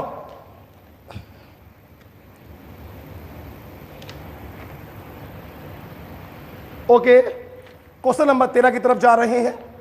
यही वो क्वेश्चन है बेटा, यही वो क्वेश्चन है जो रिसेंटली मैंने आपसे कहा था, एनसीईआरटी का क्वेश्चन है। ऑक्सीडेशन और रिडक्शन वाले चैप्टर में मैंने आपको पढ़ाया था। आईआईटी, एएमयू, एम्स और सीपीएमटी सभी एग्जाम में यह सवाल आ चुका है।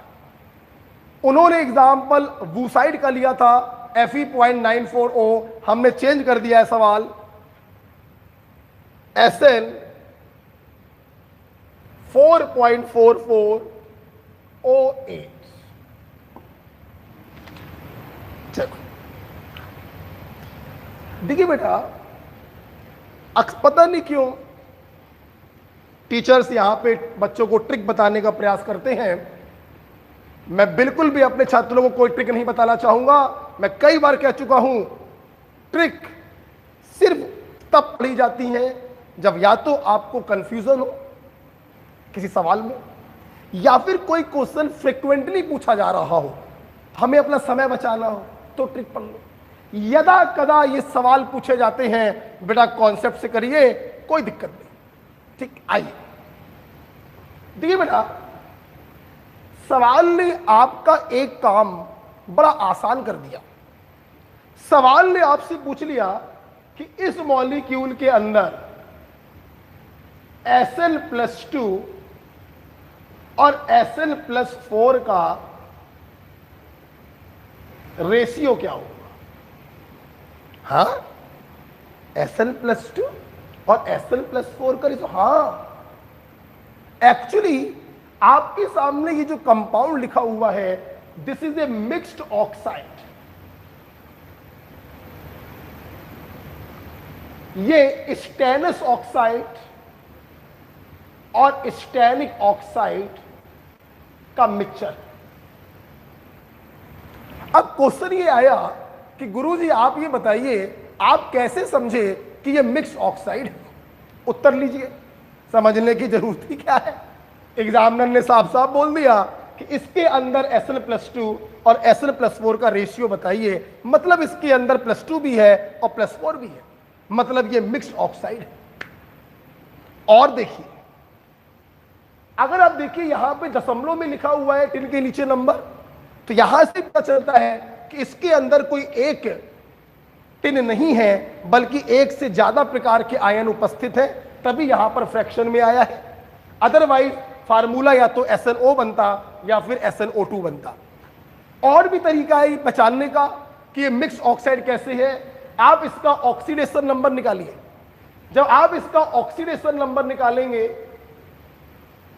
गारंटी है बेटा ये 2 से 4 के बीच में आएगा। तो ऑक्सीडेशन नंबर दशमलव में आने का यह मतलब ही होता है, फ्रैक्शन में आने का यह मतलब ही होता है कि वो एलिमेंट एक से अधिक स्टेटों में उपस्थित है। क्यों? ऑक्सीडेशन नंबर फ्रैक्शन आने पर कैसे पता चलता है कि वो एलिमेंट एक से अधिक स्टेटों में उपस्थित है? उत्तर लीजिए। एक बात बताओ भैया, हमने एक इलेक्ट्रॉन ट्रांसफर किया, चार्ज आएगा +1 -1। 2 इलेक्ट्रॉन ट्रांसफर किए, चार्ज आएगा +2 -2। 3 इलेक्ट्रॉन ट्रांसफर किए, चार्ज आएगा +3 -3। क्या यह पॉसिबल है कि 3.5 इलेक्ट्रॉन ट्रांसफर किए? क्या यह पॉसिबल है 3.25 इलेक्ट्रॉन ट्रांसफर किए? नहीं। इलेक्ट्रॉनों को दशमलव में, फ्रैक्शन में ट्रांसफर नहीं किया जा सकता।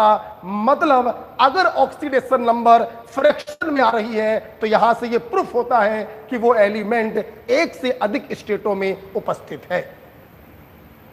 तो एक तरीका यह भी हो गया। जैसे और देखिए जरा, Fe3O4, यहां पे जब आप इसका ऑक्सीडेशन नंबर निकालेंगे 8/3 आएगा, लगभग 3 दूनी 6 और 3 सत्ते, ये देखिए 2.7। तो 2.7 का बेटा मतलब ही है कि इसके अंदर जो आयरन है वो Fe+2 भी है और Fe+3 भी है। So this is also a mixed oxide, ferro ferri oxide है, ये मिक्स्ड ऑक्साइड है। और यही वो ऑक्साइड होता है बेटा जो आयरन का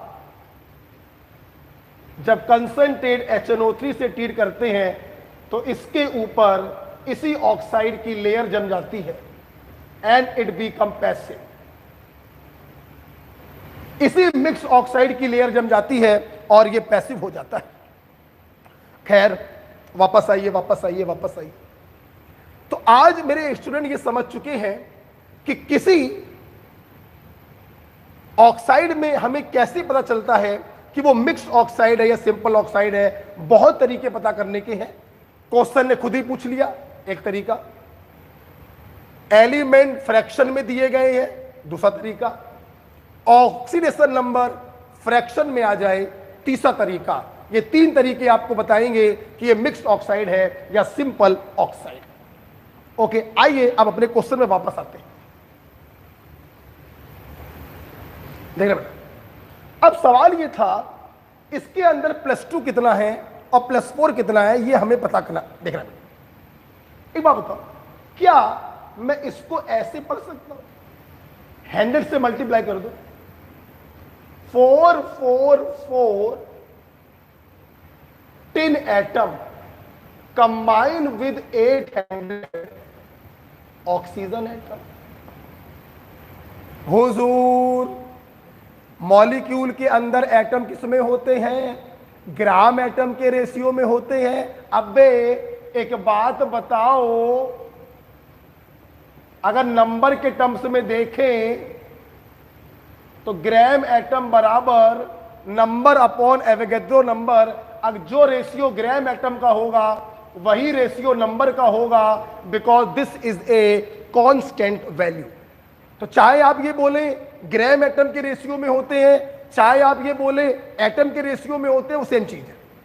ठीक, देखिए तो आप चाहे ऐसे बोल दीजिए 444 gram atom tin combine with 800 gram atom oxygen, या आप ऐसे बोल दीजिए 444 atom of tin combine with 800 atom of oxygen. एक ही बात है बेटा, इसका कॉन्सेप्ट एक लाइन का है और वो एक लाइन भी मैंने कम से कम सैकड़ों बार आपको बताई है, सैकड़ों बार। याद करिए, मैं हमेशा कहता हूं salt are electrically neutral. Electrically neutral का मतलब है total positive charge must be equal to total negative charge. बस बेटा यही फंडा हमें यहां लगाना होता है।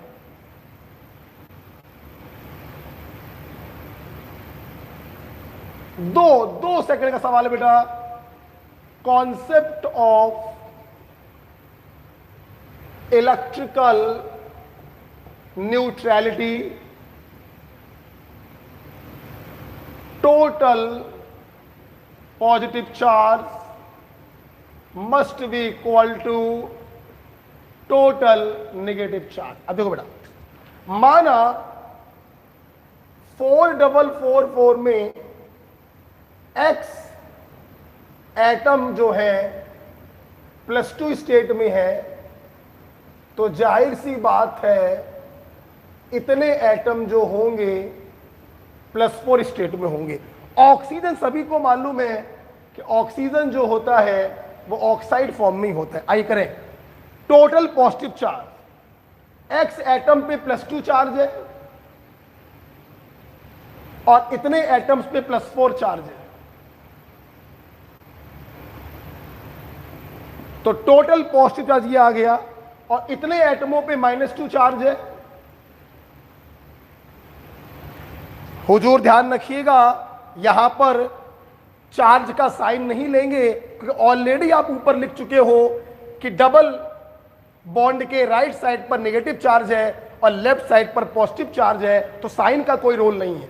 हमें सिर्फ मैग्नीट्यूड लेना होता है। Total positive charge must be equal to total negative charge. ऐसी की तैसी सवाल सॉल्व हो चुका है।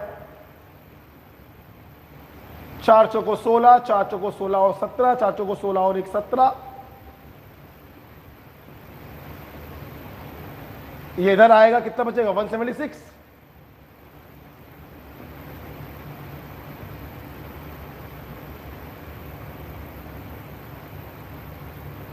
+2 ये आ गए हैं, तो अगर ये नंबर हो गया है +2 का, तो +4 का नंबर क्या हो जाएगा बताओ बेटा।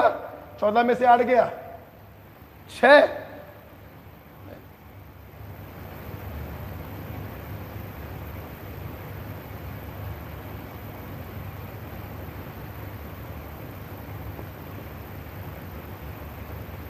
ओके, 14 में से 8 गया 6, 13 में से 8 गया 5, 3 नंबर आ गए बेटा दोनों के। जब दोनों के नंबर आ गए तो क्या रेशियो नहीं निकाल पाएंगे बेटा हम लोग? आपसे रेशियो पूछा गया है 10:2 to 10:4। यस, ये रेशियो आपको निकालना है। मोलर रेशियो आपसे पूछा गया, ध्यान रखिए। मोलर रेशियो का मतलब होता है नंबर का रेशियो, क्योंकि एवोगैड्रो नंबर एक कांस्टेंट वैल्यू होती है। तो 88/356 मुझे याद है, लगभग 1/4। प्लीज सामने देखेंगे सब लोग, लिसन टू मी। आप सोच रहे होंगे सर तो कह रहे थे सवाल एक लाइन का है, हमें तो सवाल थोड़ा लंबा लग रहा है। तुम्हें लग रहा है क्योंकि हमने आपको पॉइंट वाइज पढ़ाया है। सवाल वास्तव में एक लाइन का ही था। आपको जब ये कॉन्सेप्ट क्लियर हो जाता है तो आपके सामने जब सवाल आएगा तो नो टेंशन, हम सीधे लिखेंगे टोटल पॉजिटिव चार्ज बराबर total negative charge. 444 atom of tin combined with 800 atom of oxygen. माना इसमें x एटम +2 वाले हैं, रिमेनिंग एटम +4 वाले हैं, तो टोटल पॉजिटिव चार्ज बराबर टोटल नेगेटिव चार्ज। सॉल्व करेंगे x की वैल्यू आ जाएगी। राइट, अगर ये सवाल आपको समझ में आया है तो HW करेंगे। HW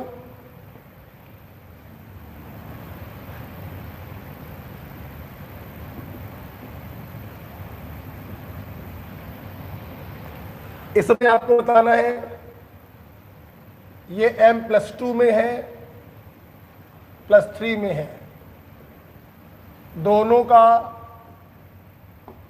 परसेंट आपको निकाल के दिखाना है। ये HW का सवाल है।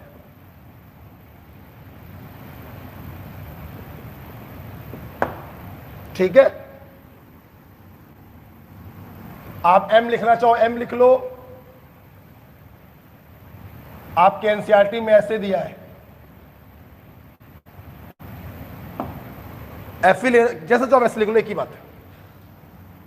चूंकि बड़ा समय हो गया है, मैं 1.5 घंटे से ज्यादा नहीं लूंगा, इसलिए अब मैं सिर्फ एक सवाल और बताऊंगा, वो है क्वेश्चन नंबर 11।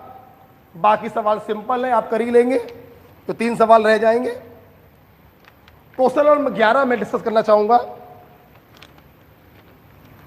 हटा SW है ये।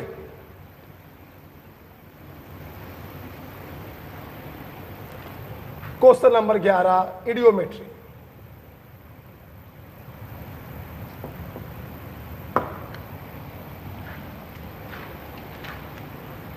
लास्ट क्वेश्चन आज के लिए बेटा, पेन कॉपी बंद, नजरें सामने। इडियोमेट्री क्वेश्चंस दुनिया के सबसे सरल क्वेश्चन। बस पोरवाल सर की 2-3 बातों का ध्यान रखिएगा जो मैंने पिछली क्लास में आपको समझाई थी। इसको लेकर सावधानी बरतोगे, ऑक्सीजन को लेकर सावधानी बरतोगे, ठीक है। चलो भाई चालू करते हैं। क्वेश्चन है, हमारे पास एक मिक्सचर है मीथेन और कार्बन डाइऑक्साइड का 40 ml। हमने इसको कंबस्ट किया with 80 ml oxygen. Listen to me, देखिए ये बात यूनिवर्सल बात है। जैसा कि मैंने अभी अभी बोला, मिक्सचर में सबसे पहला क्वेश्चन हमारे बच्चों के दिमाग में आना चाहिए, who is the active component. Active component हम उसे कहते हैं जो डाले गए रिएजेंट के साथ रिएक्शन करता हो। Carbon dioxide is the last oxidative state of carbon. कितना प्यारा सवाल ऑर्गेनिक का आपके सामने आ गया। The last oxidative, the final oxidative state of carbon is carbon dioxide. क्योंकि यहां पे जो कार्बन होता है वो अपनी चरम सीमा पर होता है, अपनी मैक्सिमम स्टेट में होता है। इसका फर्दर ऑक्सीडेशन, इसका फर्दर कंबशन नहीं हो सकता। इसलिए इस मिक्सचर में this is the active component जो इससे रिएक्शन करेगा। तो CXHY plus X plus Y/4O2 बराबर XCO2 प्लस Y/2H2O।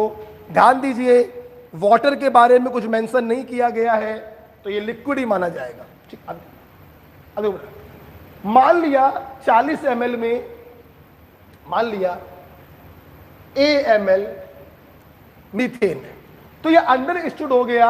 अगर इसमें AML मीथेन है तो CO2 कितना होगा, इसमें कोई प्रॉब्लम नहीं। ठीक, अच्छा सवाल पढ़ेंगे। Undergo complete combustion with 80 ml of oxygen. ठीक है, इसका इस्तेमाल जो हो रहा है वो CH4 को जलाने में हो रहा है। लेकिन भैया अभी हमको ये तो मालूम ही नहीं है कि ये ऑक्सीजन कंप्लीट कंज्यूम होगा या थोड़ा सा शेष बचेगा। तो please be aware while dealing O2। अभी हम कुछ नहीं कह सकते कि ये पूरा खत्म हो रहा है या ये थोड़ा सा बच रहा है, मैं कुछ नहीं कह सकता। सवाल को आगे पढ़ना पड़ेगा। X ml of reduction in volume were observe. अभी छोड़ो, अभी आगे बढ़ो भैया, आंटी को डील कर लो। बचे हैं कि पूरा खत्म हो गए हैं, डील कर लो पहले, आगे बढ़ो आगे बढ़ो। When the final gaseous mixture was passed through alkaline pyrogalol, examiner ने एल्केलाइन पायरेगेलॉल का यूज कर लिया। एल्केलाइन पायरेगेलॉल, ये तो ऑक्सीजन को एब्जॉर्ब करता। ओहो, इसका मतलब जब कंबसन हो चुका होगा तो बर्तन में ऑक्सीजन शेष बची है, इसका मतलब ये 100% कंज्यूम नहीं हुआ। यही मैं आपको पिछली क्लास में समझाना चाह रहा था। ओके, तो अब देखिए सवाल को दम नहीं बची, ये लिमिटिंग होगा, हमारे बच्चे जानते हैं।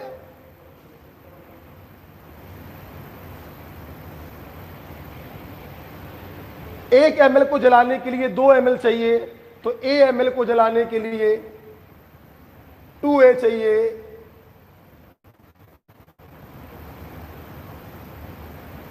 एक ml जलेगा तो 1 ml बनेगा, तो A ml जलेगा तो A ml बनेगा। राइट, अब देखो बेटा, आगे मत बढ़िए, अभी कुछ सोचिए, कुछ करिए पहले।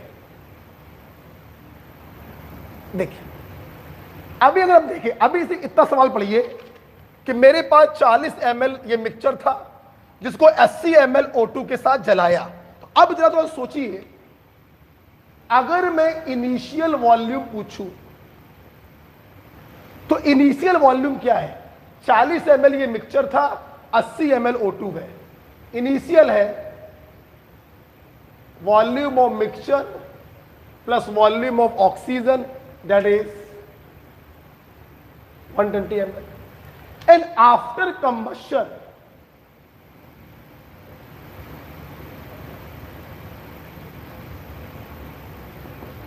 फाइनल वॉल्यूम की बात करते हैं कि फाइनल वॉल्यूम क्या है। देखना बेटा, ये पूरा खत्म हो चुका है, इससे कोई मतलब नहीं है। ये थोड़ा सा शेष बचा है, ये थोड़ा सा बन गया है, और पहले से CO2 इतना उपस्थित है, वो वॉल्यूम ऑफ CO2 और वॉल्यूम ऑफ लेफ्ट O2 के बराबर होगा। वॉल्यूम ऑफ CO2 कितना है? 40 माइनस A, पहले से बचा था A ml और बन गया, और वॉल्यूम ऑफ लेफ्ट ऑक्सीजन कितना है? 80 माइनस 2A ml। आप देख सकते हैं, तो final volume after combustion is 80 और 40 120। ये देख, ये बेटा आपका इनिशियल वॉल्यूम था, ये बेटा फाइनल वॉल्यूम है। एग्जामिनर ने आपसे चीख चीख कर बोला कि after combustion X ml reduction in volume were observe. अच्छा, जलाने के बाद X ml वॉल्यूम कम हो गया, मतलब रिडक्शन इन वॉल्यूम आपको दिया है X, और रिडक्शन का मतलब होता है पहली वैल्यू बड़ी थी, बाद वाली वैल्यू छोटी है, तो पहली वैल्यू में बाद वाली वैल्यू को माइनस कर दें तो x बराबर आ गया 2A। बेटा एक बार मेरा कहना मान लो, मेरे मोल कॉन्सेप्ट की सीट में इडियोमेट्री पे मैंने 12-15 सवाल दिए थे। वो सवाल लगाना चाहो लगा लो, या ये सवाल लगा लो, एक बार बेटा समझ लो बस। इडियोमेट्री इज नथिंग, ये बिल्कुल वैसे ही है जैसे घर पे हम लोग क्रिकेट खेलते हैं, बस उतना ही सरल। ठीक है, देखिए बेटा, अब देखिए इनिशियल वॉल्यूम था, कंबस्शन के बाद फाइनल वॉल्यूम पता किया, एग्जामिनर के according reduction in volume x था जो 2A आ गया। इतना हम लोग कर चुके हैं, बस बेटा आंसर आने में एक कदम की दूरी पर है। आगे बढ़े। When the final gaseous mixture, ओहो हो, फाइनल फाइनल और फाइनल में क्या है ये, when the final gaseous mixture was passed through alkaline pyrogalol, 20 ml reduction was observed। 20 ml reduction हो गया। भैया जल्दी से बता दो, एल्किलाइन पायरोगेलॉल ऑक्सीजन को एब्जॉर्ब कर लेगा। मतलब ये जो 20 ml रिडक्शन हो रहा है ये एक्चुअली में ऑक्सीजन का वॉल्यूम होगा। तो यहां से निष्कर्ष आया कि volume of left oxygen is 20 ml। जगह नहीं है मेरे पास, मैं यहां लिख रहा हूं। तो volume of left oxygen is 20 ml। और मेरे बच्चे जानते हैं लेफ्ट ऑक्सीजन है 80 माइनस 2a बराबर 20। तो यहां से मेरे बच्चे देख सकते हैं a बराबर है 30। सारा काम हो चुका है, अब सिर्फ हमको आंसर बताना है। इन्होंने हमसे पूछा है द वैल्यू ऑफ x, और इन्होंने पूछा है volume of CO2 in original mixture.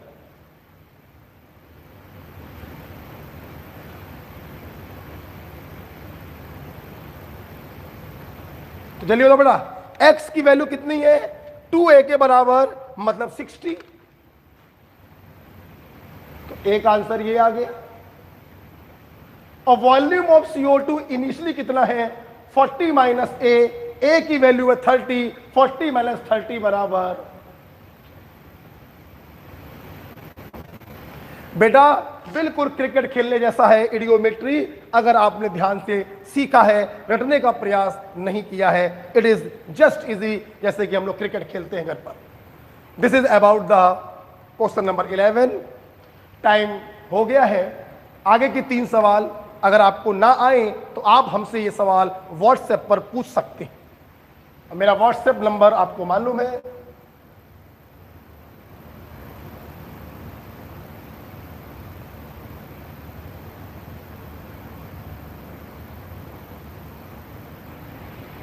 Okay. आज हम लोगों ने काफी क्वेश्चन करे। जो सवाल आपको डिफिकल्ट लगे हो घर पे जाके दोबारा लगाइए। जो 3 सवाल रह गए हैं ना आए तो मुझसे व्हाट्सएप पर पूछिए। आई होप आज आप लोगों ने मोल कॉन्सेप्ट को, वॉल्यूमेट्रिक को, इडियोमेट्रिक को अच्छे से एंजॉय किया। अगला लेक्चर, कल तो मेरी क्लास है नहीं, परसों क्लास है।